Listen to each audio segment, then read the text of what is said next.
हरियाणा विधानसभा के चुनाव के जो तैयारियां हैं वो शुरू हो चुकी है और 5 तारीख को मतदान होगा और 8 तारीख को नतीजे आएंगे। लेकिन इसी बीच नेताओं के नतीजे कैसे होंगे उनकी हम एक परीक्षा ले लेते हैं। हमारे साथ हैं कलायत विधानसभा से दावेदारी करने वाले आम आदमी पार्टी के प्रदेश उपाध्यक्ष अनुराग डांडा जी। अनुराग डांडा जी, ये बताइए चुनाव कैसा चल रहा है? चुनाव बहुत बढ़िया चल रहा है। पूरे हरियाणा के अंदर जहां भी हम जा रहे हैं, जैसे परसों कलायत और टोहाना में रैली थी सरदार भगवंत मान जी की, लोग बहुत उत्साह से आए थे। कल सुनीता केजरीवाल जी की महम में और भिवानी में रैली थी, बहुत उत्साह से लोग आए थे, महिलाएं खूब सुनने के लिए आई थी। तो लोगों के अंदर एक रुझान है, एक रुचि है लोगों के अंदर कि इस बार बदलाव चाहिए। भारतीय जनता पार्टी से परेशान है लोग, बदलना चाहते हैं, इस बार नई विचारधारा के साथ जुड़ना चाहते हैं। तो पूरे हरियाणा में अच्छा माहौल है, अच्छी तैयारी चल रही है। कलायत ही क्यों चुना आपने? नहीं, चुना तो अभी पार्टी आदेश करेगी, पार्टी का चुनाव होगा। लेकिन अगर काम करने के लिहाज से, अगर मेरे एक्टिव होने के और सोशली लोगों से मिलने जुलने के लिहाज से देखें तो मेरा घर है, मेरा अपना इलाका है। और अपने अगर परिवार के लोगों से, अपने समाज के लोगों से अगर जुड़ के नहीं चलेंगे, अगर उनके बीच में काम नहीं कर सकते तो फिर बाहर कहाँ कर सकते हो। तो इसलिए निश्चित तौर पे अपने घर और आसपास के प्रति लगाव ज़्यादा रहता है। लेकिन पूरे हरियाणा के अंदर हमने एक एक बूथ के ऊपर पूरे मन से, पूरी ताकत से तैयारी की है और पूरे प्रदेश में संगठन को बहुत मजबूती से तैयार किया है और इस लेवल पे लाके खड़ा कर दिया है कि आज एक तीसरा विकल्प आम आदमी पार्टी पूरे हरियाणा में बन के खड़ी है। आपके लिए पंजाब के मुख्यमंत्री भगवंत मान आए हैं। एक बात की चर्चा है कि भगवंत मान ने यहाँ पर SYL का जिक्र नहीं किया। ये बात है कि आप दूसरी तरफ कह रहे हो कि आप कांग्रेस के साथ जाने को तैयार हो।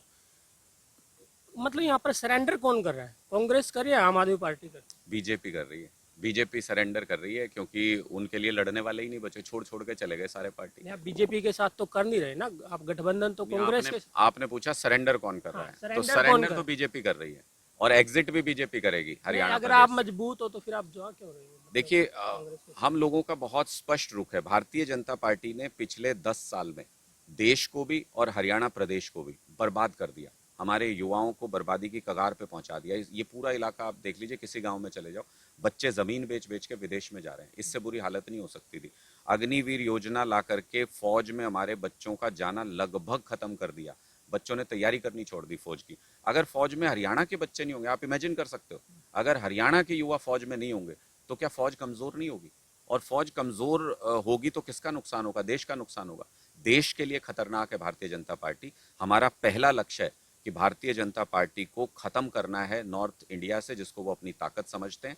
देश की राजनीति से इनको बाहर करना है क्योंकि ये देश के खिलाफ काम कर रहे हैं। आपने कहा कि इमेजिन कीजिए, मैं इमेजिन कर रहा हूँ कि कांग्रेस और आम आदमी पार्टी का गठबंधन हो जाता है, उसके बीच में फिर SYL आएगी कि अब अब क्या पानी मिलेगा अगर गठबंधन होगा? नहीं, देखिए, बहुत स्पष्ट तौर पे हम इस सवाल का बार बार ये जवाब दे चुके हैं कि आप अगर पॉलिटिकल इतिहास देखें, आम आदमी पार्टी के पास तो ऐसा मौका ही नहीं आया कि ये एक द्विपक्षीय या तीन पक्षीय मामला है जिसमें केंद्र सरकार, पंजाब और हरियाणा का इन्वॉल्वमेंट है। तीनों जब तक साथ नहीं बैठते तब तक काम नहीं हो सकता। और नरेंद्र मोदी जी तो प्लेटफॉर्म पे आने के लिए तैयार ही नहीं है। कोई एक मीटिंग बता दो जिसमें नरेंद्र मोदी जी खुद बैठे हो। तो इसके लिए भी बड़े पैमाने पे भारतीय जनता पार्टी दोषी है। पिछली बार लोकसभा चुनाव के प्रचार में मोदी जी ने कहा 70 साल से पानी बह के पाकिस्तान जा रहा है, पंजाब, हरियाणा, राजस्थान के हक का पानी, मैं इस पानी को रोकूंगा, मैं लेके आऊंगा। 5 साल भी निकल गए, अगला चुनाव भी आ गया। मोदी जी से पूछ लो, अगर एक बूंद भी पानी पाकिस्तान का उन्होंने रोका हो और पंजाब, हरियाणा, राजस्थान को दे दिया हो तो हम मान लेंगे कि वो कुछ प्रयास कर रहे हैं। लेकिन अगर वो प्रयास ही नहीं कर रहे और झूठ बोल रहे हैं तो फिर प्रथम दोषी तो वो हैं। दोषी को पहले सजा दोगे नहीं, या जो। मोदी तो रोक ही नहीं रहे ना पानी को, पंजाब के पानी को हरियाणा में आने के लिए। नहीं, मैं वही तो पाकिस्तान वाले पानी को क्यों नहीं रोकते? मैं पहला सवाल मैं ये पूछा, जो उनके अपने मुंह से कही हुई बात है। मुझे नहीं पता, जब इतने जटिल मामला जब होता है तो वो तो देश के प्रधानमंत्री थे। प्रधानमंत्री होते हुए उन्होंने ये बयान दिया था। उनके पास तो सारी रिपोर्ट्स होंगी, सब कुछ डाटा होगा, सारा एडमिनिस्ट्रेशन उनको बता रहा होगा कि वहां से पानी रोक के दिया जा सकता है। अब आप हालात देखो कि दुश्मन देश में तो पानी बह के जा रहा है, लेकिन अपने ही लोगों को, पंजाब हो, हरियाणा हो, राजस्थान हो, यहाँ पे पानी नहीं मिल रहा है। तो क्या माना जाए कि मोदी जी किसके साथ हैं? तो इसलिए सवाल आज के दिन में ये है कि जो देश के प्रति, जो देश के खिलाफ काम कर रहे हैं, देश के प्रति गद्दारी कर रहे हैं, उन लोगों को सत्ता से हटाना जरूरी है। वो संघर्ष आज के दिन में चल रहा है। नहीं लगता आपका SYL मुद्दा है हरियाणा? मुझे लगता है कि आज के दिन में हरियाणा में बहुत सारे महत्वपूर्ण मुद्दे हैं, जिसमें बिजली, पानी, स्कूल, अस्पताल, रोजगार, ये सारे मूलभूत सुविधाओं के मुद्दे हैं। पहले घर तो संवरे, पहले हमारे बच्चों के जीने का जुगाड़ तो हो। पहले आप देखो, हम अपने बच्चों को पेट काट काट के बड़ा करते हैं पाल पोस के, और जब तक वो 20-25 साल का होता है तब तक ऐसा पानी पीने पे मजबूर है कि उनको बड़ी बीमारियां हो जाती हैं कोई ना कोई, फिर उनके अस्पताल में इलाज की व्यवस्था नहीं है।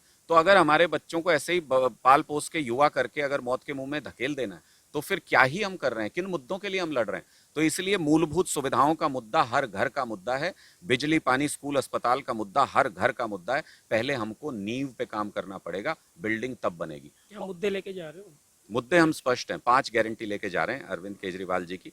और इन 5 गारंटियों में, जैसे घर बनाते हैं तो लाखों ईंटें लगती हैं घर बनाने में, लेकिन घर मजबूत होगा कि नहीं, वो इस पे निर्भर करता है कि नींव कितनी मजबूत है। तो ये 5 गारंटियां हरियाणा के भविष्य की नींव है। 24 घंटे बिजली देंगे और फ्री बिजली देंगे, ये केजरीवाल जी की गारंटी है। जब अस्पताल अच्छे बनाएंगे और फ्री इलाज देंगे, केजरीवाल जी की गारंटी है। स्कूल अच्छे बनाएंगे, सरकारी स्कूल, फ्री में शिक्षा देंगे, केजरीवाल जी की गारंटी है। महिलाओं को 1,000 रुपए की सम्मान राशि हर महीने देंगे, केजरीवाल जी की गारंटी है। और 100% रोजगार युवाओं के लिए सुनिश्चित करेंगे। ये 5 गारंटी लेके लोगों के बीच जा रहे ये हैं। गारंटी बात कर रहे हो आप, गारंटी जो शब्द है वो पहले लोकसभा चुनाव में बीजेपी की तरफ से आया था कि मोदी की गारंटी, क्या नकल मार रही है आम आदमी पार्टी? ये तो मोदी जी से पूछो किसके नकल मार रहे हैं। गारंटी सबसे पहले अरविंद केजरीवाल जी ने दी थी।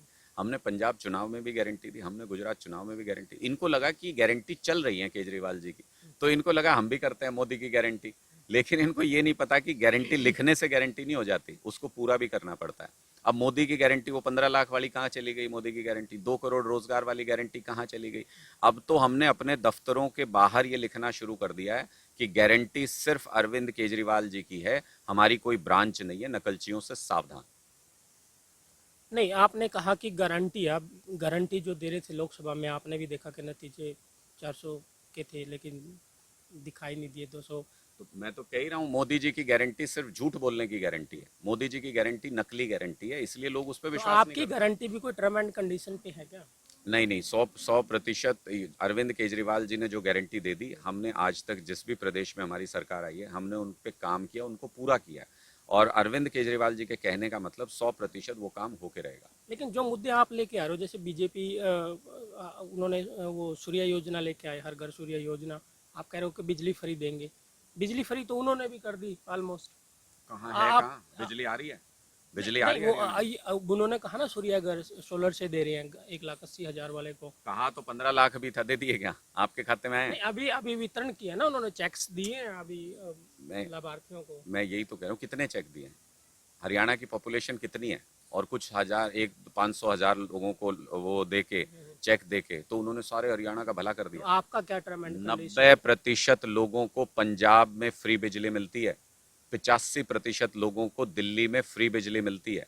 अगर योजना लानी है तो सबके लिए लाइए, सिर्फ घोषणा करके रह जाती है भारतीय जनता पार्टी। अभी जो इन्होंने मुख्यमंत्री बदले, ये 2-3 महीने पहले जो बनाए थे नायब सिंह जी, ये तो मुख्यमंत्री भी नहीं बन पाए, बेचारे घोषणा मंत्री बन के रह गए। इन्होंने घोषणा, और घोषणाएं कैसी हैं इनकी, देखो इनके बारे में ही जो घोषणा की वो सुनो। इन्होंने कहा मैं करनाल से चुनाव लड़ूंगा, घोषणा कर दी घोषणा मंत्री ने। एक दिन 2 दिन बाद लिस्ट आई, इनका नाम आ गया लाडवा से। अरे जो मुख्यमंत्री अपनी सीट नहीं तय कर सकता, जिसको ये नहीं पता उसकी अपनी की हुई घोषणा उसकी सीट के बारे में गलत साबित होती है, हरियाणा के बारे में क्या काम करेंगे? इसका मतलब ये अपॉर्चुनिस्ट लोग हैं। इसका मतलब इन लोगों को हरियाणा से कोई मतलब नहीं है। इसका मतलब, अब आप यहाँ का मैं एक लेटेस्ट उदाहरण आपको दे देता हूँ। अब कलायत से विधायक जो हैं, वो कमलेश ढांडा जी, वो मंत्री भी रही यहाँ से, उनको खूब मौका मिला, मतलब सेवा करना चाहती, कर सकती थी। कुछ नहीं काम किया यहाँ पे, किसी व्यक्ति से मिली नहीं, किसी कार्यकर्ता का सम्मान किया नहीं। कलायत और आसपास के इलाके के लोग लगभग नफरत करते हैं उनसे, बीजेपी ने फिर भी उनको टिकट दे दी। इसका मतलब जले पे नमक छिड़क रहे हैं। ये कह रहे हैं कि हम तो इसी को टिकट देंगे, कर लो कलायत वालों क्या कर सकते हो।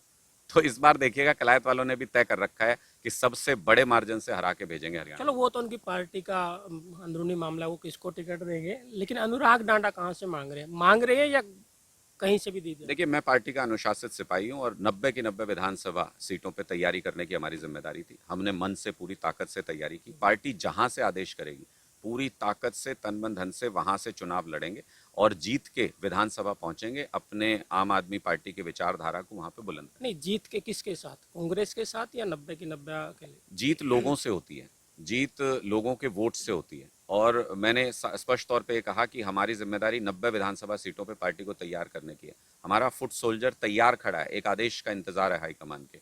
हाईकमान को ये निर्णय करना है। ये इस तरीके के गठबंधन के निर्णय हमेशा अरविंद केजरीवाल जी हमारी पार्टी में करते आए हैं और हम सबको अटूट विश्वास है उनके ऊपर। हाईकमान को ये तय करना है कि अगर हरियाणा का भविष्य गठबंधन में है और अगर सम्मानजनक तरीके से गठबंधन हो रहा है, उनका आदेश आता है, तो हम उसका पालन क्या करेंगे। वन मैन आर्मी है आम आदमी पार्टी? आप कह रहे हो कि बार बार केजरीवाल ही तय करते हैं या पार्टी तय करती है? अरविंद केजरीवाल आज के दिन में एक व्यक्ति नहीं है। अरविंद केजरीवाल आज के दिन में एक विचारधारा है। अरविंद केजरीवाल आज के दिन में व्यक्तियों का समूह है, संगठन है। तो उन जब हम कहते हैं अरविंद केजरीवाल जी तय करेंगे, तो अरविंद केजरीवाल जी पूरे देश में हमारे जो कार्यकर्ता हैं उनकी भावनाओं को ध्यान में रख के तय करते हैं। अरविंद केजरीवाल जी जब तय करते हैं तो पार्टी की सारी लीडरशिप से बात करके तय करते हैं।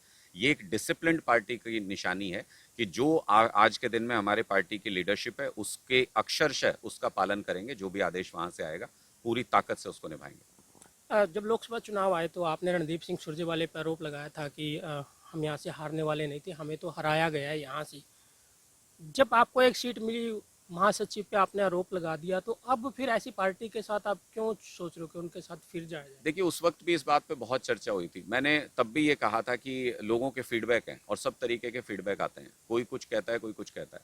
उन सारी चीज़ों को समाहित करके हमने उसके बाद एक समीक्षा बैठक कर ली थी और उसमें सारी बातें आ गई थी। पॉजिटिव्स भी आ गए थे, नेगेटिव्स भी आ गए थे। सारी चीज़ों को सुन के हमने तब ये तय कर लिया था कि जो कमज़ोरियाँ रही उनसे सीखेंगे, जो हमारी अच्छाइयाँ रही उनको और मजबूत करेंगे। और उसके आधार पे हमने फिर उसके बाद 2-3 महीने पूरे हरियाणा के अंदर संगठन पे काम किया, उसको तैयार किया उसी तरीके को।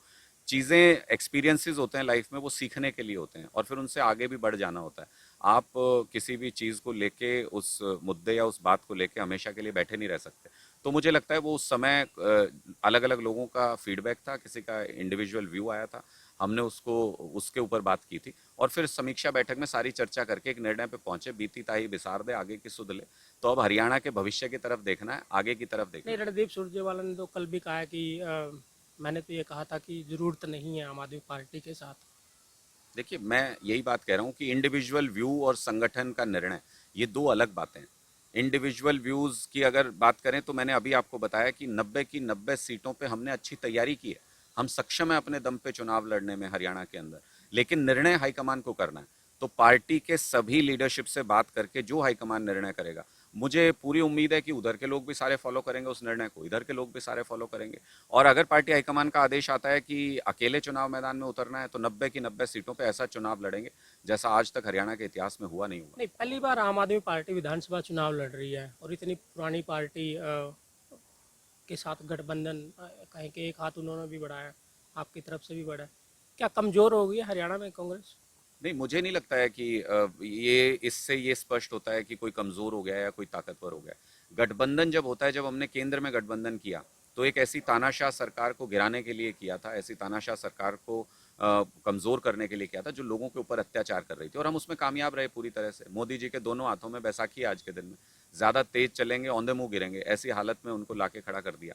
तो मुझे लगता है कि ये रणनीतिक फैसले होते हैं कई बार। और जैसा मैंने आपको बताया, हमारा लक्ष्य बहुत स्पष्ट है कि नॉर्थ इंडिया से भारतीय जनता पार्टी का पूरी तरह से सफाया करना है। जब तक कर नहीं लेंगे, हमारे नेतृत्व को जिस तरीके से उन्होंने साजिश करके जेल में डाला है, जिस तरीके से हरियाणा के और देश के युवाओं के साथ जो धोखा किया भारतीय जनता पार्टी ने, देश के किसानों के ऊपर जो अत्याचार किया भारतीय जनता पार्टी ने, उसका ऐसा बदला लेंगे कि भारतीय जनता पार्टी के लोग याद रखेंगे। अगर गठबंधन नहीं होता है, कुछ बीजेपी भी भगोड़े हैं, कुछ कांग्रेस से भी, लग रहा है कि इन भगोड़ों से ही फिर सत्ता की तरफ देखा जाए। नहीं, देखिए, भगोड़े कहना सही नहीं है। उसका कारण भी होता है कि वो किसी न किसी चीज़ से असंतुष्ट हैं और कोई तो निर्णय ऐसा भारतीय जनता पार्टी का या दूसरी सभी पार्टियों का रहा होगा जिसकी वजह से वो उससे बाहर, उन्होंने उस निर्णय से बाहर निकले वो। तो हम काफ़ी लोगों के संपर्क में, लगभग 2 दर्जन लोग इस तरीके के आम आदमी पार्टी के संपर्क में। हमारी बीजेपी या बातचीत कांग्रेस में? सभी जगह से, सभी पार्टियों से हमारी लगातार बातचीत चल रही है उनसे। और ये एक रणनीतिक फैसला है। सही समय पे जो निर्णय हमको लेना होगा हम उसको लेंगे। लेकिन हमारी सब तरीके की तैयारी, मैं फिर कह रहा हूँ कि कोई हमें कमज़ोर समझने की अगर भूल कर रहा हो तो ये उसके राजनीतिक जीवन की, उनके राजनीतिक इतिहास की सबसे बड़ी भूल साबित होगी। आम आदमी पार्टी के संयम को कमजोरी नहीं समझा जाए। हम 90 की 90 विधानसभा सीटों पर सक्षम भी हैं और रणनीतिक रूप से मजबूत भी हैं, लेकिन हमारा लक्ष्य साफ है कि हम भारतीय जनता पार्टी को साफ करना चाहते हैं जिसने लोगों पर अत्याचार किया।